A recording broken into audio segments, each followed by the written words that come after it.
This is the Action Movie Guys podcast, bringing you action movie reviews from across the decades, plus box office numbers and insight like never before. And now, your hosts of the Action Movie Guys podcast, Alex and Nate. Welcome, everyone, to a brand new episode of the Action Movie Guys podcast, episode 253. Now we're starting a brand new franchise. Nate never seen none of these films, the Sean Connery 007 films. We're going to start it all off with the one that kicked off the entire franchise, Dr. No from 1962. I'm your host, Alex Figueroa. My co-host is Nate from Netflix Reviews. All right, Nate, so I'm not going to ask you how long has it been, but I will ask you is, in terms of the Bond, like stuff with Bond movies, did you ever hear about Dr. No? Were you curious of watching any of the Sean Connerys before we start watching all of them? Okay, so I have heard of Dr. No in title only. I know nothing about it. I did not know it was the first one. If you would have asked me before I made this list, hey, Nate, what's the first Sean Connery? I would have said From Russia with Love or Goldfinger, because I've heard of them a lot. I had no idea Dr. No was the first one. As far as why this series as a whole, it's one of those franchises that like I enjoyed the Brosnan ones and I saw them when they came out, when I was a teenager. And I liked the Craig ones. I just never like had that strong urge to go back and watch all the old ones. So that's why I love this podcast, because now I get to do it. So yeah, and as far as Sean Connery, I've seen clips of him as Bond, pictures, but literally, like I said, I've never seen even one scene of him as Bond. Yeah, I mean, look, they're all different across the board in terms of the way they act, the way their Bonds are portrayed is totally different between each of the actors. Yes. So that's the cool thing. Since you've seen already Pierce Brosnan, seen Daniel Craig, you've seen Sir Roger Moore Grandpa version. Roger Moore, Timothy Dalton. And then you've seen Timothy Dalton. Yeah. So now you're about to see the original put on the suit and see what happens. So with that said, let's see what the critics and audience first said about this 1962 hit. Crazy good. Crazy good. Here we go. Finally getting out of the depths of the Blade movies and the sequels that are horrible. We got a 95% critic score for Dr. No and an 82% audience score. So overall, beloved first entry in the franchise. It is. But you know what? Those numbers really don't mean as much. I mean, I'm happy that we got those numbers out the way because we've been in some snooze fest throughout the weeks. But with this one, it's going to be very interesting because rewatching it now, and we threw the damn scoreboard up. It's kind of changing the way I see these Bond movies. Yeah. And it's actually pretty fun when you break them down with our categories. So with that said, let's just kick it all off. Lead character. Wait, are we scoring the intro like we do for all the other ones? It is a Bond movie. Let's do it. We did it for literally every single other one. Yeah. All right. This one's going to be easy because there's no song. I mean, you get the Bond music. So I will give it credit. This is the first Bond movie, which means it is the introduction of that iconic music. So therefore, even though there is no song with a famous singer, that song's a banger. Like the score, the James Bond music, great. But then it changes to something else that's just okay, and then Three Blind Mice. That sounds like Harry Belafonte or something like that. Like some Jamaican guy singing Three Blind Mice. So it started to go down after that music started. So I give the music a 4 because it would have been a 5 if it was just the score. 5. Yeah. As far as the visuals, I liked it. I actually thought it was cool for the 60s. Right. I got to remember, this is the 60s. It's not 70s, 80s, but it was good, not great. You don't get all of this, what became the staples with like the women doing all this stuff. There's like a little bit of people stuff, but mostly it's like dots and stuff. It looks cool, but not amazing. I'll give it a 3. Overall, I'll give the whole intro it's like a 3.5. Yeah, I mean, I agree. It's a 3. It's just colors going across the screen. Dots. It's like dots. Yeah. And it's like, but you do get the iconic score. Like, I mean, and it's loud. It's not like it's super low. Yeah. I could imagine back then in those like terrible speakers just like blasting like the big trumpets and but I give it a 3. I don't think it was like that crazy. And the Three Blind Mice kicked in. But what was cool about this one though, it didn't do like the and it blows up and then it starts the movie. It goes like, you know what I mean? It has like that slow end and then it goes into the movie. This one, it went straight into like Three Blind Mice and all of a sudden you see the old guys walking across. The blind guy. So I was just like, you know what? It was kind of creative, very different take from the other ones that we've seen. That is kind of just the iconic intros where the circle blows up and then it goes right into the movie. But this one was kind of different. So with that, I gave it a 3. You gave it a 3.5-ish score on it. All right, lead character, Sean Connery, James Bond. Honestly, this guy is cool as hell. This guy was smooth. And maybe it's because the last one I watched was old grandpa Roger Moore being 70 years old, but Sean Connery as Bond, I get it. Even with just one movie, I get it. Like, I get why people like his version. As far as the performance was good. I thought Sean Connery was really good. He obviously very handsome, so you don't got to worry about the looks. He got the hairy chest. Great. Women love it, right? He has the stature, like everything physically great. As far as the character, I liked him. I really liked this version of Bond. Like, he's already been in there for a while. None of these, except Casino Royale at the beginning with the black and white, like none of these movies show him like starting out. And I kind of like that. Like, he just is the agent already. He's been there for years. I like the thing with the gun where he wants to keep his gun and then he tries to sneak it out. Yeah, the dude's like, hey, leave your gun here or whatever. Yeah, that was cool. And I thought he was great. Now, I don't know if he'll maintain, but I do think he was a fantastic Bond, and I'm comparing him, of course, to all Bonds. Obviously, the newer ones have the advantage of more action, direction, and stuff like that. But I thought he held his own in the movie he's in. I thought he was fantastic. I gave him a 5 so far, right off the bat. Very strong. I liked him. Yeah, I agree. I don't think that it was going to change as much, because I don't watch much Dr. No, but I do remember his charisma and charm was like throughout the whole movie. The only thing is he was kind of rapish in some of the scenes, which I was just like, okay, but that's the 60s, because we did a lot of other movies in that era that kind of felt like the same forced. Yeah. Like the men were forcing themselves on the women. So we got to remember, like, at that time, that's what was going to be written. So with that, I enjoyed it. I thought it was pretty cool. And then that legendary shot of him in the casino, and she's like, and you are? And he's just like lighting up a cigarette. Oh, yeah, it's great. It's great. Yeah, it's one of the most iconic, actually, out of all 25 films, I think that's the most iconic, like when he says his name. I think this movie has 2 historically iconic shots. There's that one and Ursula Andress coming out of the water with the bikini. These are like Hollywood classic moments in cinema history. Even though it's a British movie, but still, I agree with you. It was awesome. Yeah, and what's crazy about her suit, if you notice, her suit is the same suit Halle Berry wore in Die Another Day in the Beach. Yeah, I know. She had the knife on the side. Yeah. Yeah, she had the knife on the side just like the original. The belt. The belt. What's crazy? Before we get to the lead villain, did you think, let's hypothetical, like if we would have had an actress play this lady, because when I saw her, the lady that it's on the casino table with Bond, I thought of Ana del Carmes. Yeah, brunette, She had that facial feature. See, now she was one hers. That, as far as with Bond, she just wanted him. He was trying to leave. She was like, hey, you ain't leaving yet. Where's your room? I'm coming over. Yeah, I could see that. Yeah. I don't remember her name. I just know Honey Ryder. I think it was Honey Ryder. The main girl, Honey Ryder. Yeah. But anyway, in terms of that, Sean Connery was amazing. He was cool. What was weird is like supposed to play British. He sounds Scottish, but it's okay. Yeah, he didn't try to change it. He was just like, it is what it is. In general. Yeah, pretty much. But it was cool across the board. 5 across the board. All right, main villain, Dr. No. Nope. I didn't really like him. I have now watched, let's see, how many was in, Roger Moore was in 7, right? I think so. I think he was the most, because this one's 6. 7 from him, 2 from Dalton, that's 9, 5 from Craig, that's 14, 4 for, I've seen 18 Bond movies now, and 18 villains. And this one's low tier. He's not in the movie at all until the very end. And then when he shows up, he's just this like unassuming Asian scientist with metal hands that's like this. And he's like eating. And I'm like, why is he eating like that? And then he's like, it had the side effects. And he's like, chomp, chomp, chomp, chomp. And he has these little chomper hands, And it was so 60s. I do try to always remember the era that I'm watching. I'm not one of those people who looks at everything through a modern lens because it's not fair to the movies. Yeah. But even then, it was like kind of goofy with the metal hands. And other than that, he's like a scientist. He gets beat, like he fights Bond. He's like, he does some chops, like attempted chops.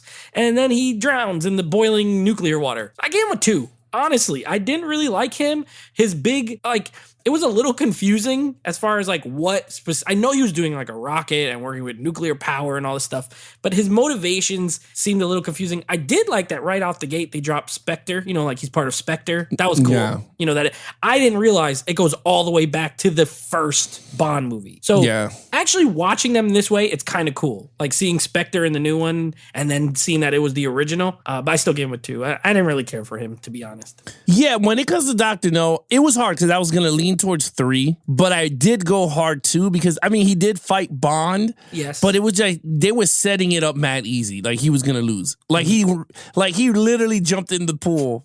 In the elevator going in the water. Yeah, and I'm like, dude, you got metal hands, bro. Like, how you gonna get out of there? Like, that's the thing. Like, certain things like that like irked me, and I was like, and I like you said, like I can't see the movie in terms of how we watch movies now. Right. So like I was watching it, I'm just like, okay, was Dr. No effective plot wise? I was like, in terms of him being a villain, yeah. He had an idea. He had a mastermind. It was gonna go through until Bond, foiled his plans, right? Yes. So I was like, he did have that. But in the other hand, his flaws were his 2 hands. So it was just like he couldn't get out of any situation. Like either way, he was going in that water. Like it was just, and then he was in a plastic suit to make it even worse. Oh yeah, that suit was awesome. And the thing is, like, you could imagine if he did chop him or punch him, it would do serious damage because it's metal. But he missed. He's just like, ugh. Yeah. Well, he's a scientist. I can't expect him to be like a karate master. He has a cool name. I get it. No, I get it. But in terms of like everything, he had a cool layer. Yeah. I like, one thing I like about the Bond set pieces and everything.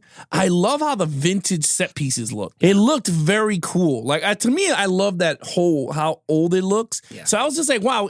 I know we're so used to and I guess spoiled with the CGI and how because they film outside and all that. So it's like they could just do whatever they want. And where in the 60s, they had to practically figure out how we're going to make these built facilities. Sets. Yeah. It's real. So it's like physical. Yeah. So for me, like this is Pinewood Studios. And I don't know if they really built that entire set, like where they fought and they threw him into the thing. Probably. So like, yeah, maybe. But I'm like, I love it. Between that, the man with the golden gun and that island, I was like, that was a pretty good one too. But there's a lot of iconic like locations throughout all the Bond movies. But this one, I gotta say, is up there, and I liked it. But anyway, Dr. No, I gave it a 2 also. I kind of agree with you. You gave it a 2. Yeah. All right.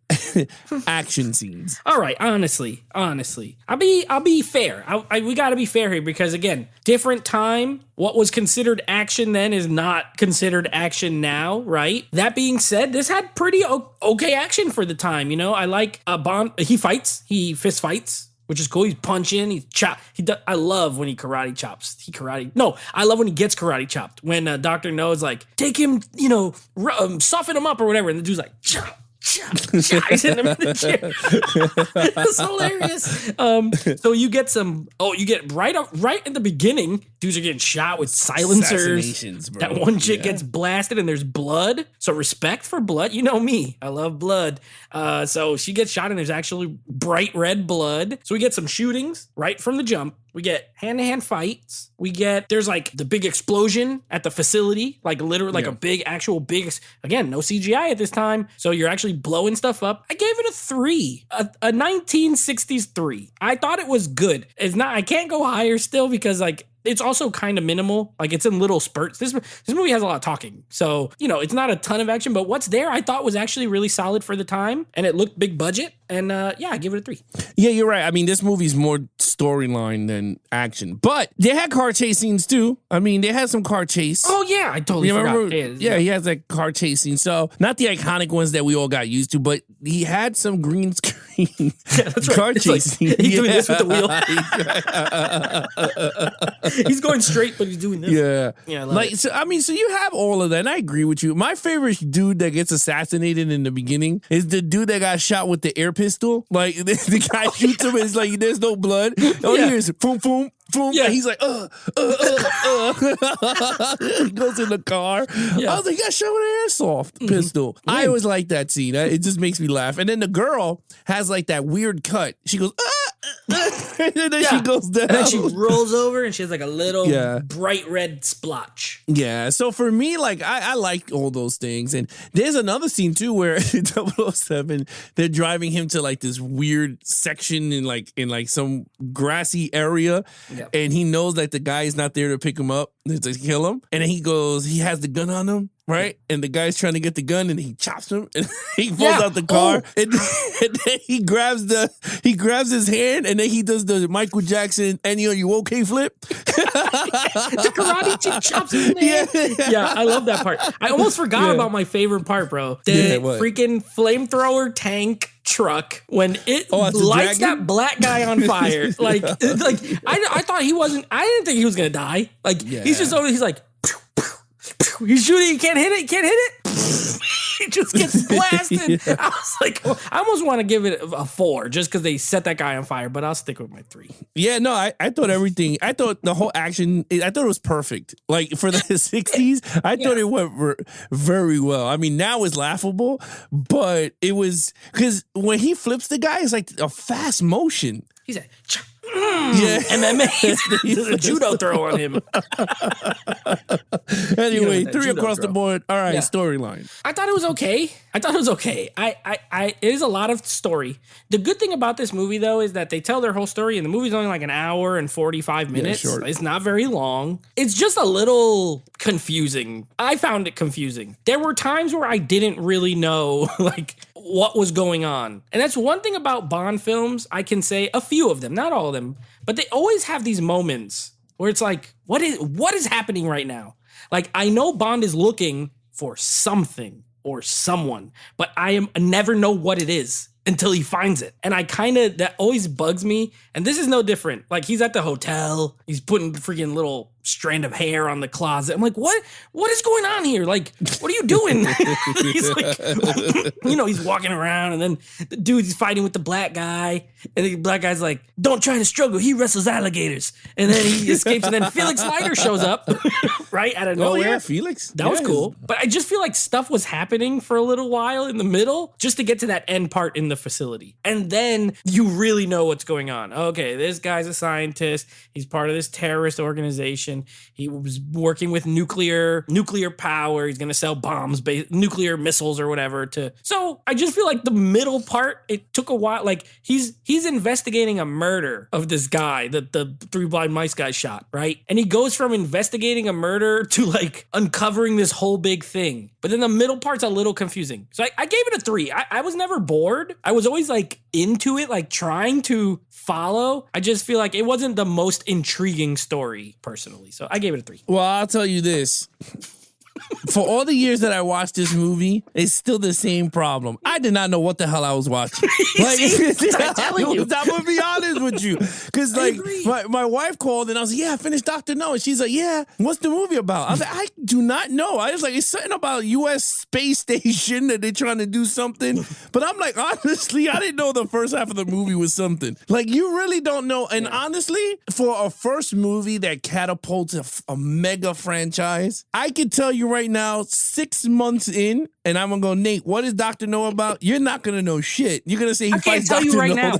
I can't tell you right now what was going on in the middle. Yeah. I don't know. And that's the thing. Like, I could give you all the plot points for Daniel Craig's movie. Yeah. I could give you all the plot points for Pierce Brosnan's movie. Mm-hmm. I could give you 1 out of the 2 for Timothy Dalton.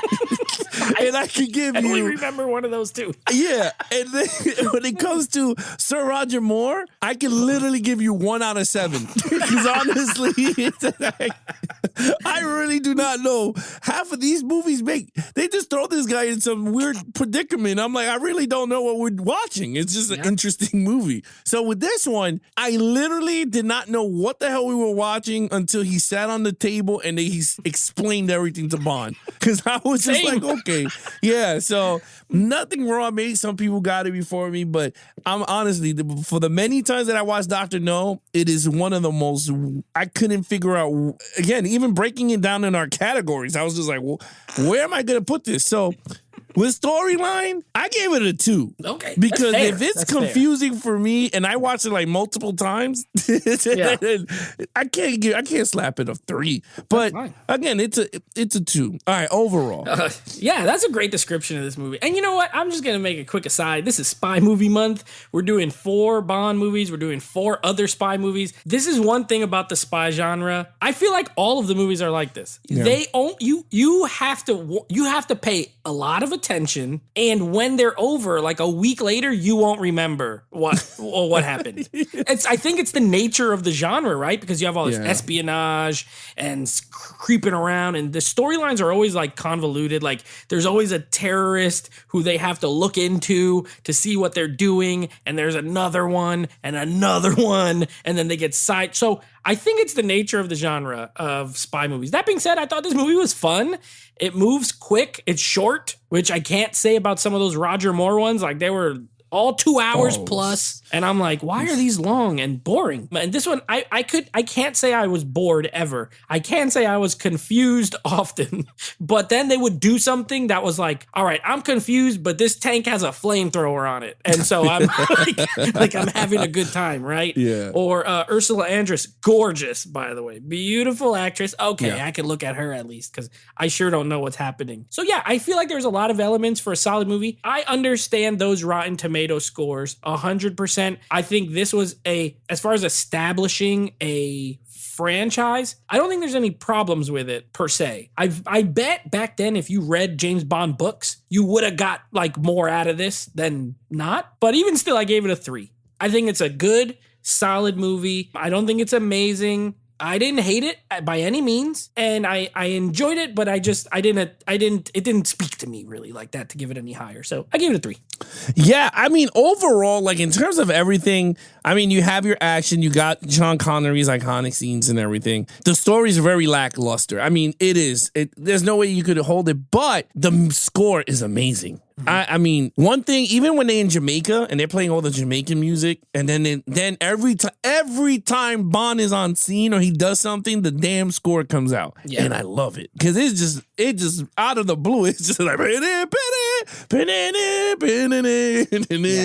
awesome. And I was just like, yes, it's like I love it, and it's cool how that happens, and then when you see the Daniel Craig. Because Casino Royale, he was not established as 007 in the beginning. And he never said his name James Bond until the last second of the movie when he shot Mr. White on the bridge, on the staircase. Yeah. Then they play the actual music, that the iconic song. So it's weird how the song is a staple of the franchise, and you get it throughout this first movie. So I love that. I gave it a 4. I gave it a 4. I think it's a very entertaining film. Yeah. I don't think as a spy genre, I do agree with you, but it's very entertaining. You're going to get lost. It is what it is. There's a lot of action movies that we're going to be doing, but we did so far in that realm of suspense and thrill and all that stuff that it is boring. But if a movie's really good and it's entertaining and it's watchable crap, it's good. And I think, and I gave it a 4. I think it's a great